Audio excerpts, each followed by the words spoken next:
Monsieur Achille Oumou, il est consultant, il est formateur en développement personnel également. Il va nous parler des couples et de l'anxiété. Monsieur Oumou. Oui. Bonjour monsieur. Bonjour Mariam. Notre consultant du mardi. Oui. Alors vous êtes consultant, formateur en développement personnel. C'est ça. Et le sujet d'aujourd'hui est le couple et l'anxiété. Et l'anxiété. D'accord. Oui. On vous écoute. Oui, le couple et l'anxiété. L'anxiété est vraiment très dangereuse. Une anxiété mal maîtrisée conduit au stress et franchement, c'est dangereux pour le couple. Qu'est-ce que ça veut dire l'anxiété?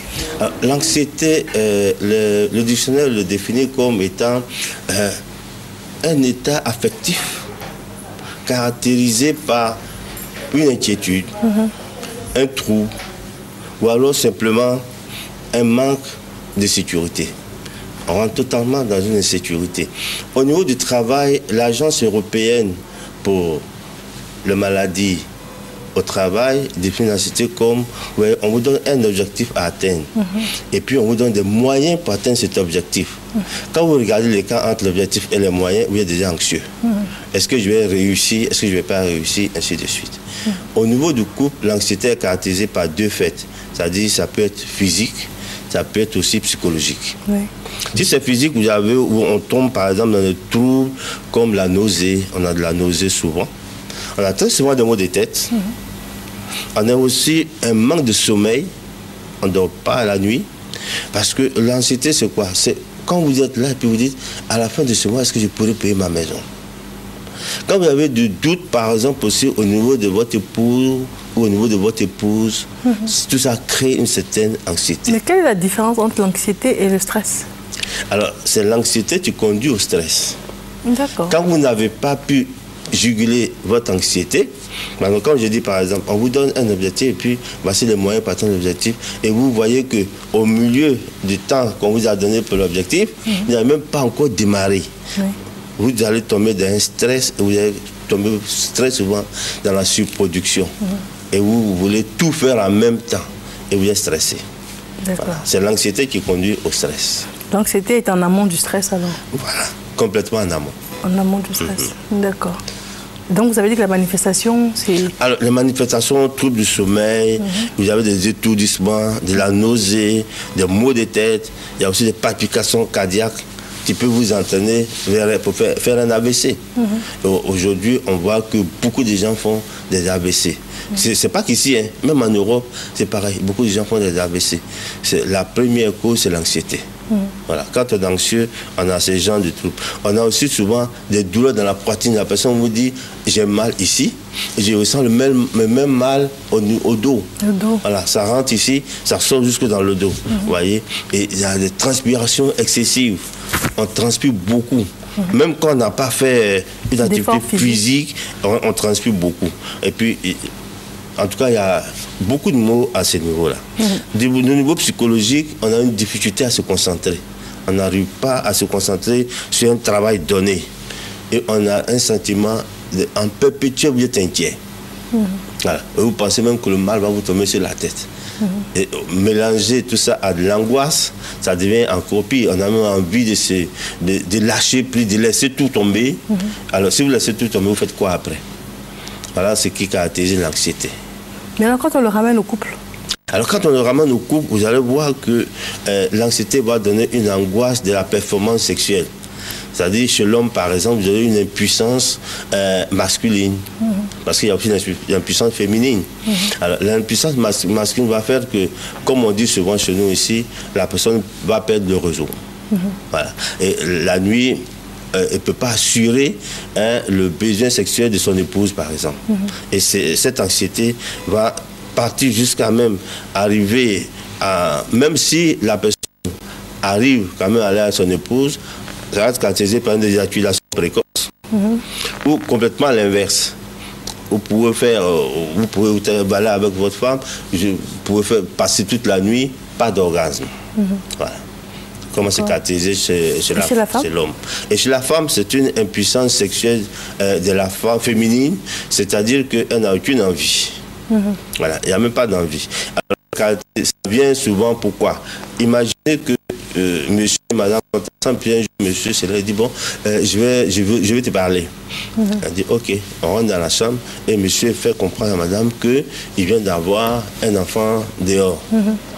Alors, la femme accuse le coup, mais après ça, une anxiété se met en place. Et il ne faut pas lui demander le soir d'aller avec elle. Ça, c'est voilà. Elle ne peut pas. Et ça peut durer des jours, des semaines, voire même des mois. Le temps qu'elle accuse le coup et qu'elle se mette complètement dans une autre disposition. Des fois même, ça devient permanent. Voilà. C'est des exemples comme ça. Ou alors, vous battez votre épouse et puis après, vous lui dites, hein, allons ensemble. Elle va dire non. Elle ne peut pas. Il n'y a même pas d'appétit sexuel.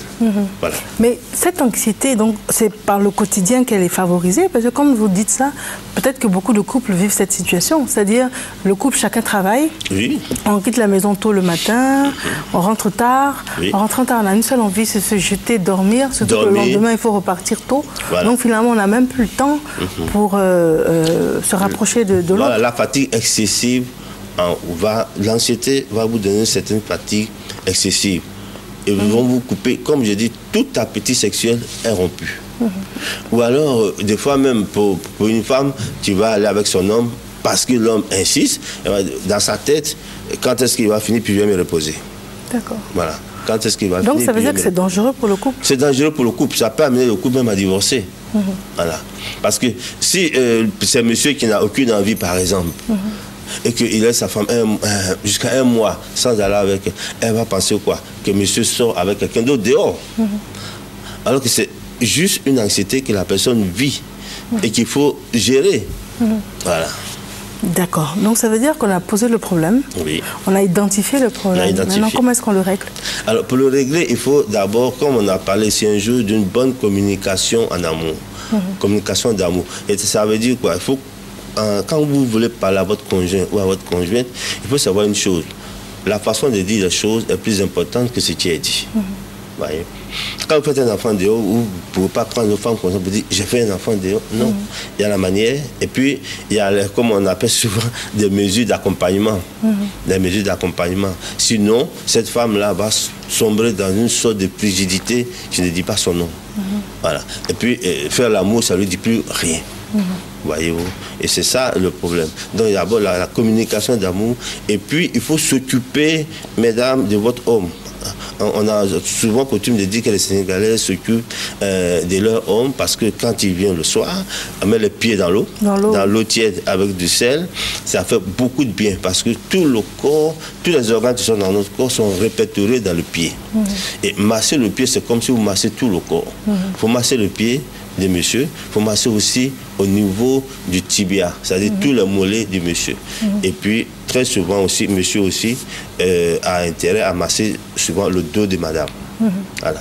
Le dos recèle beaucoup de facteurs dominants qui font que, en massant le dos, mais il ne faut pas masser le dos tout sur 2 minutes, puis bon, c'est bon. Non, ce n'est pas juste passer la pommade.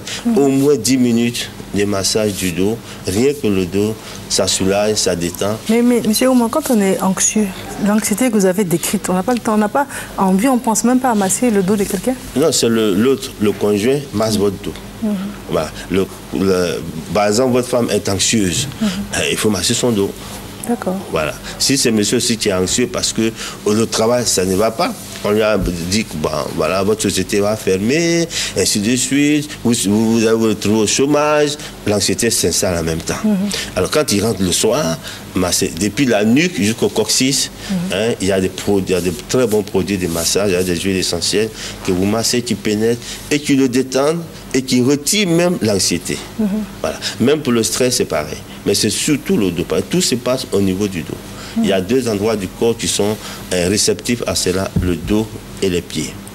D'accord. Ouais, masser le dos, masser les pieds. Et souvent, on demande aux gens de faire un bain des pieds avec de l'eau un peu tiède. Et puis, une poignée de sel et un peu d'huile essentielle. Du sel marin ou... Oui, c'est du gros sel qu'on vend dans le commerce. Oui, ça s'appelle gros sel. Bon, c'est un peu plus gros que le sel fin, mais voilà. Mais c'est excellent pour retrouver la forme. Et puis l'anxiété, ce n'est pas parce que tu es anxieux que c'est difficile à dépasser. Tout seul, voilà. Tout seul, il faut avoir quelqu'un à côté de toi qui te parle et qui te dit bon, c'est des situations qui arrivent, ça va passer. Et ainsi de suite. Voilà. Quelqu'un qui te parle, mais gentiment, doucement. Parce que celui qui est anxieux, si vous, là-dessus, vous venez vous-même expliquer encore vos problèmes, là, ça regarde tout. Il ne faut même pas expliquer des problèmes.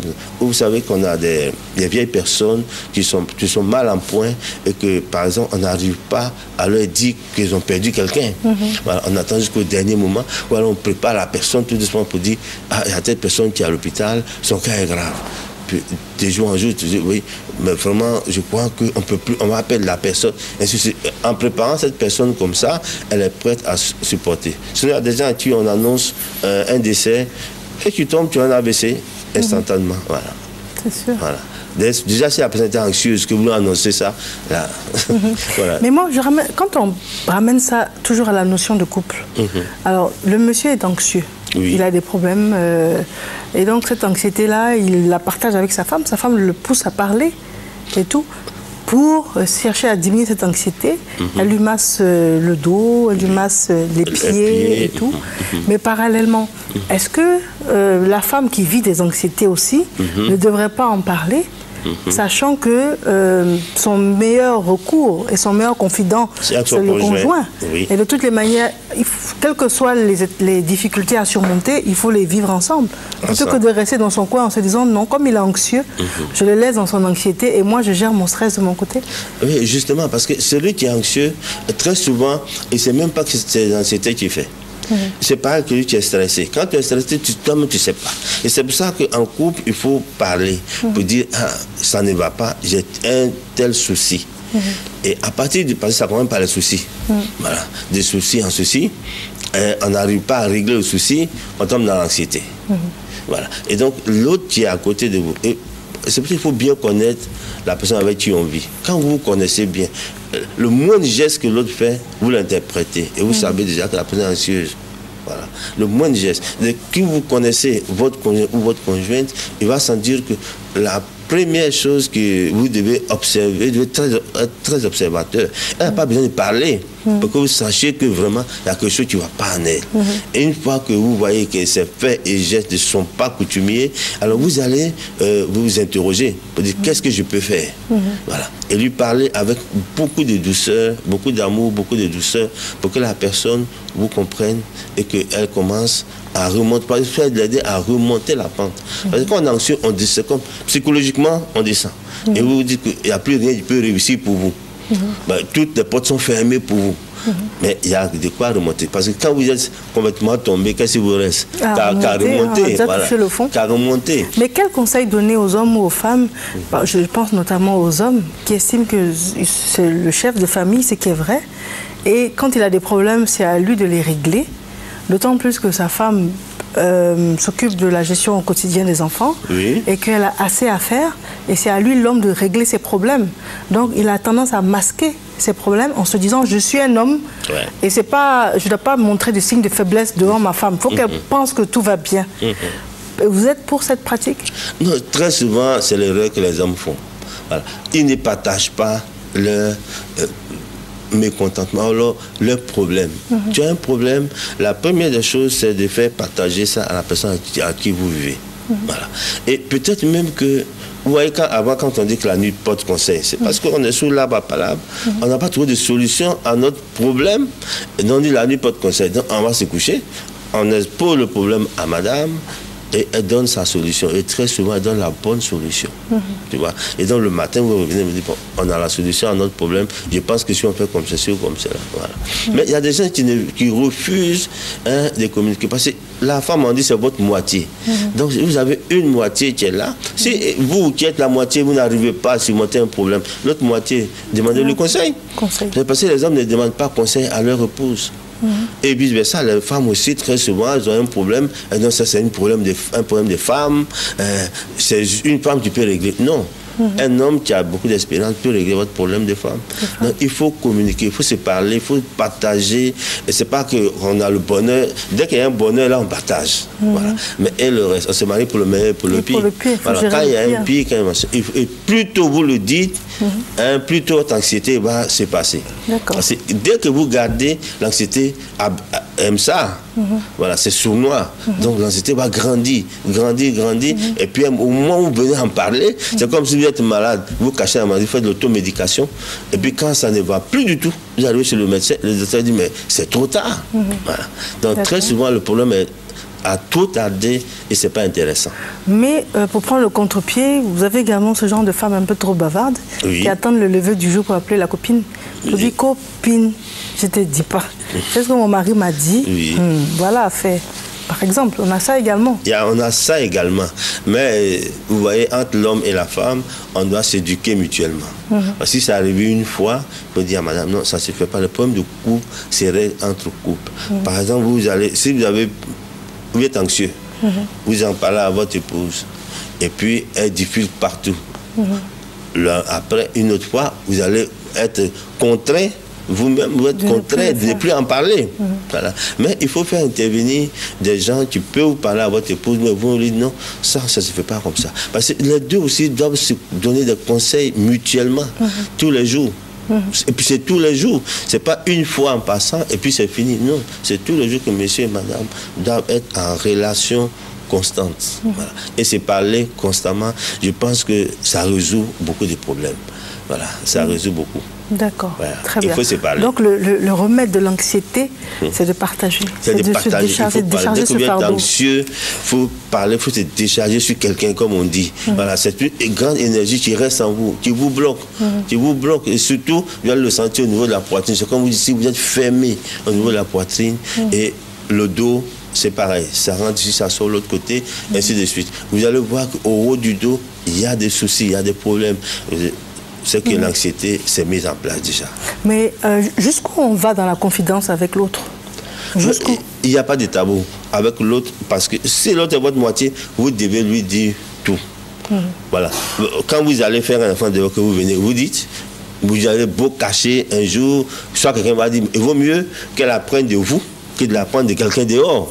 Voilà. Et tant que vous gardez cet enfant dehors, que votre épouse n'est pas au courant, eh bien vous êtes anxieux. Voilà. Et vous êtes obligé de vous contrôler sans cesse. Qui peut se contrôler totalement à tout moment. Mais si la personne, l'homme sait que ça va être la fin du mariage. Par exemple, il y a des femmes qui estiment que c'est la pire des choses qui pouvaient arriver. Donc ce sera la fin de la relation. Le monsieur peut se dire, je ne veux pas perdre ma femme, c'est une erreur, on m'a piégé, enfin bref, toutes les excuses. Et je préfère qu'elle ne sache pas, parce que je n'ai pas envie de mettre un terme à mon mariage, c'est elle que j'aime. Oui, je préfère qu'elle ne sache pas, mais vous savez qu'un enfant, ça ne se cache pas. Un jour, on le saura.